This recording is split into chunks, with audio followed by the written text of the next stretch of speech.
Bien-aimé dans le Seigneur, l'homme aura pour ennemi les hommes de sa maison. Pourquoi Jésus parle ainsi? Vous allez constater quelque chose. Lorsque vous lisez le livre de Luc, chapitre 8, à partir du verset 19, la mère et les frères de Jésus veulent le trouver, mais ils n'ont pas eu accès à lui à cause de la foule. Parce que chaque fois que Jésus agit, il y a un monde, il y a toujours une foule. Ta mère et tes frères sont dehors et ils veulent te voir, mais à cause de la foule, ils ne peuvent pas. Qu'est-ce qu'il a répondu? Ma mère et mes frères sont ceux-là qui sont assis devant moi en train d'écouter l'enseignement que je suis en train de donner et qui les met en pratique. Jésus a-t-il nié sa paternité? Pourquoi Jésus parle ici? Numéro 1, Jésus s'est confronté à un problème sur la terre, le problème de la famille. Jésus était menuisier, charpentier. Il a appris son métier. Et quand il a appris son métier auprès de son tuteur Joseph, dans l'intimité familiale, et les gens de sa famille l'ont vu grandir, et bien là subitement, il se lève un jour et il commence par dire: il est temps que je fasse les œuvres de mon père. Qui est encore ton père? Et vous n'êtes pas sans savoir que parmi les Juifs et même dans nos régions africaines, entre-temps, le secret reste dans l'intimité familiale. Pour que Joseph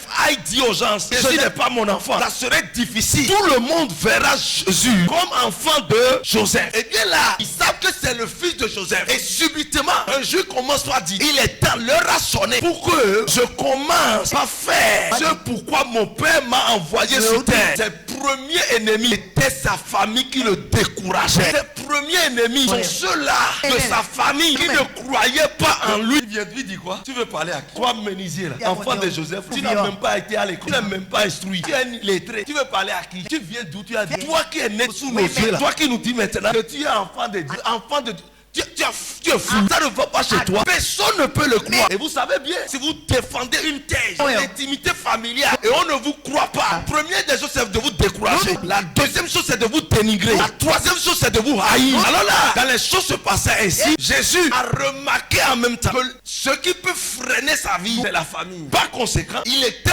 obligé de sortir et de commencer par travailler ailleurs. Citez-moi le miracle que Jésus a fait dans son village. Ça n'existe pas. Donc les premières personnes qui ont dénigré Jésus étaient les gens de sa famille. C'est le premier ennemi que Jésus a eu. Les chrétiens ont oublié un deuxième ennemi de la maison. C'est-à-dire quoi? Ils ont oublié une deuxième maison qu'ils possèdent. Lorsqu'on parle d'ennemi de la maison, premièrement, c'est l'ennemi familial. Et nous prions tous les jours pour ça. Il y a un pire ennemi que tu ne connais pas. Jésus dit: l'homme aura pour ennemi les gens de sa maison. La question est celle-ci: est-ce que c'est les frères de Jésus qui ont tué Jésus? Les frères l'ont combattu au départ, mais plus tard ils ont vu sa gloire. Les frères de Jésus l'ont suivi plus tard. Donc sont devenus des disciples. Mais qui sont ceux qui ont tué Jésus? Ce sont ses collaborateurs. C'est les sacrificateurs qui ont tué Jésus. C'est le Sanhédrin qui avait décidé de comment faire pour tuer ou arrêter Jésus. Ce ne sont pas ses frères. Ta deuxième maison, c'est ton service. Ta deuxième maison, c'est le lieu où tu fais quelque chose pour pouvoir survivre. Ta deuxième maison, c'est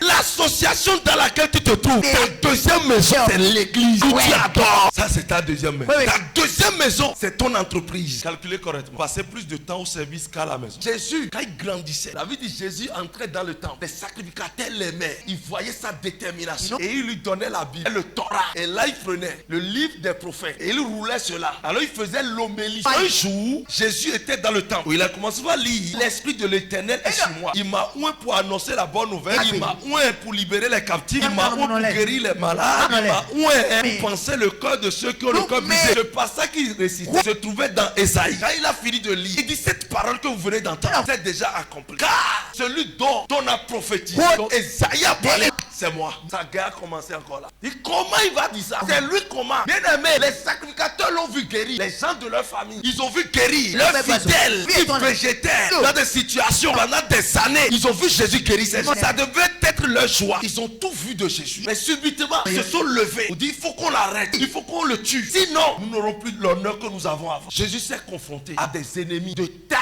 dans le ministère de Dieu. Il se consacrait là. Toute son énergie était de faire promouvoir le royaume. Toute sa pensée était comment faire pour accomplir les œuvres du Père. Mais les sacrificateurs travaillaient pour qui? Est-ce que c'était pour eux ou bien pour Dieu? Normalement, ils devaient prendre Jésus comme ça. c'est notre collègue, c'est notre fils, c'est notre ami. Mais c'est eux maintenant qui disent non, il faut qu'on le tue. Vous avez plus confiance à vos amis de service, à vos activités, les gens que vous trouvez en ville, les gens de votre quartier, les gens de votre propre famille. Mais subitement, c'est là la mort est sortie. Le premier ennemi de la famille n'avait pas tué Jésus, ils l'ont poussé à sortir. Mais le deuxième ennemi, ce sont eux qui l'ont amené sur la croix.